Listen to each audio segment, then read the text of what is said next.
Let's start it off. Man. The 2021-22 season preview for the NBA. Chicago Bulls, where do they finish in the East? What's the record?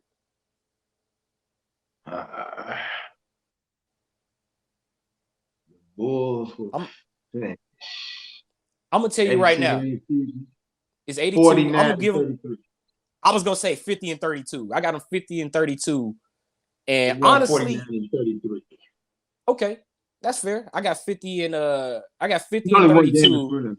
You're only one game in front of me, so it's basically the same. Right, basically the same, right? 50 and 32. But where do you got them ranking? I think they'd be a top 4 team in the East. But for me, it really comes down to Ben Simmons. I got them five-ish. Because see, here's the thing about the East. Ben Simmons is like the elephant in the room. Yes, he is. I think everybody's probably out on Brooklyn 1, Milwaukee 2, or Milwaukee 1, Brooklyn 2, however you want to slice it. Kyrie Irving in this, will he be vaccinated? How many games he going to play? But before that, Ben Simmons is really the elephant in the room, right? Because Joel Embiid is like an unstoppable force. They were the number 1 seed last year in the playoffs. And they couldn't do what they needed to do against Atlanta in the second round. Now, I feel like Brooklyn, if healthy, and this guy is gonna play, you know what I mean? I mean, we really don't know. Right. Kyrie Irving is just like unpredictable, unprecedented. It's a roll of the dice. It's a roll of the dice. Murky, still researching. Yeah, it's a roll of the dice. But Brooklyn, Milwaukee, I would say Philly 3. We don't know what's gonna go along with that. What are they doing there? I would say Miami 4. Okay. I want to see how they're gonna gel with Kyle Lowry now. That's probably gonna be definitely one of the tough. You don't want to fight them. And they're gonna win the fight with Kyle Lowry and Jimmy Butler and Big Face Kofi and Bam Adebayo and Dwayne Dedman and all these dudes. They got some bouncers, you know what I'm saying? Yeah. So they're gonna be a very physical team, I think, in the East. I think. Then I would have Atlanta. Okay. Then I have the Bulls, like right there. So you got the Bulls about 6. Yeah, 5th or 6th. I think they can battle the Hawks. I think that's a fluid situation with them and the Hawks. They can probably. I agree. I got the Bulls 4th. I got the Bulls 4th and 5th, 4th, because the way I see it, Brooklyn, Milwaukee, and Miami are all better than the Bulls. That's the way I see it. Just even with the rosters and the chemistries as they're built, I think Miami, Milwaukee, and Brooklyn are better. Philadelphia and the Bulls are the teams that are like battling for that 4 right now. I think it comes down to Ben Simmons in Philadelphia. Yeah. Atlanta, is he going to get traded? Is he going to get some more pieces? Is he going to go play? I don't know. And then I got Atlanta like right behind them. So me and you kind of got the same top 6. I think the Bulls, like I said, 4th to 5th, probably 4th, depending on Ben Simmons. I think even with Ben Simmons, I think that situation is taking a toll on that Philly locker room. And we might see Philly, not to say that I think that we will see them, but I wouldn't be surprised if Philly reverts to what we saw that year in the bubble where they kind of struggled due to all the injuries and all the guys that, they had out when they went in the bubble with Ben Simmons out. Mm-hmm. Bulls top 5. So then, like, after the Bulls, I had them, like, going, like, round 6, 5th or 6th battling. And I would say 7 would probably be the Knicks. And my 8 would probably be the Celtics. If I had to go to, like, 9, I would probably be talking about Wizards. Charlotte. Be like Hornets. Yeah, that's how that's.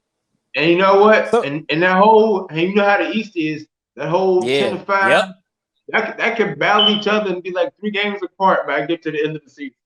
And I could be wrong.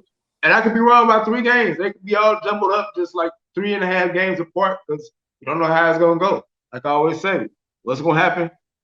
Injuries don't have an off season. Exactly. So once we start being healthy, we don't know how people are going to load manage people when they're going to not play people against certain people, thinking you can I could take a night off against so-and-so. No, you can't. Yeah. Charlotte going to beat you if you don't play Jimmy Butler and Kyle Lowry. They can't just be resting. You're going to lose that game. So that's going to be a very interesting thing to see how that comes up. Not saying they're going to do that. Yeah, 7 and 10 in the East to me. I think 7 to 10 in the East is wide open because I think you're talking about New York, Charlotte, Indiana, Cleveland might be better. Indiana, I yeah. think it's only 2 teams I think that won't be there. I think that'll be Detroit and Orlando. I just think they got an uphill battle in terms of rebuilding their rosters. So I think everybody else in the East is in play. Karis LeVert's health. I mean, can he really be that dynamic duo guy with Malcolm Brogdon or even Big Three with Demonis Sabonis? It's a bonus. He can be healthy.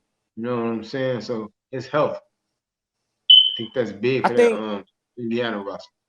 I think Indiana adding Rick Carlisle will get him more structure in the locker room. I think last year with Nate Bjorkgren, they just had a lot of ups and downs. I mean, Bill Bano, one of the assistant coaches, got suspended one time last season. So I just think Indiana now that they have a little bit more structure at the top with Rick Carlisle, an experienced coach, you put him back in Indiana with kind of like some of the teams he had in Dallas, where he just let them do what they do. You got Malcolm Brogdon, who's a ball handler. Sabonis, who's a big man, an interior modern big man. So I think Indiana could be back in the hunt. Probably, if anything, I think Indiana will probably be the Knicks this year. So what the Knicks did last year, we might see Rick Carlisle do that with the Pacers. Okay. I can see that, maybe. Tom Thibodeau-ish and Rick Carlisle, that parallel defensive hardcore, I guess, old school approach.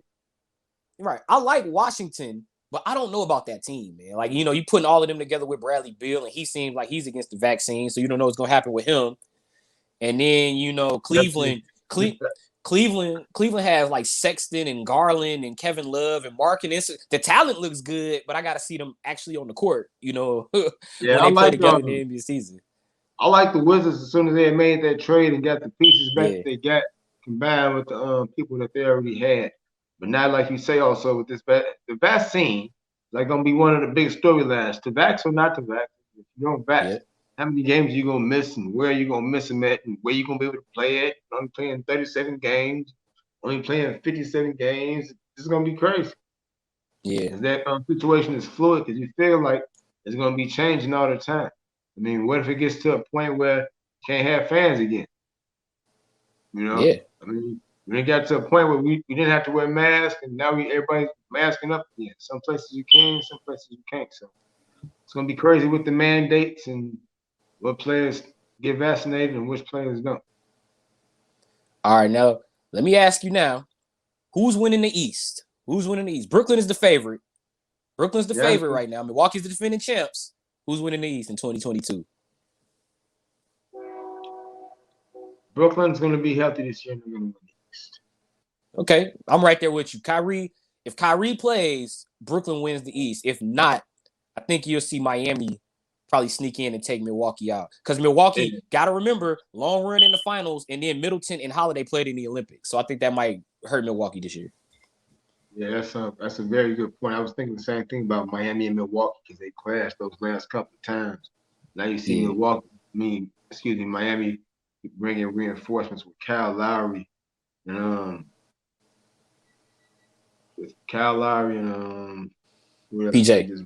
PJ Tucker. And now a healthy Victor Oladipo also in that mix with Jimmy Butler. So it's gonna be very interesting.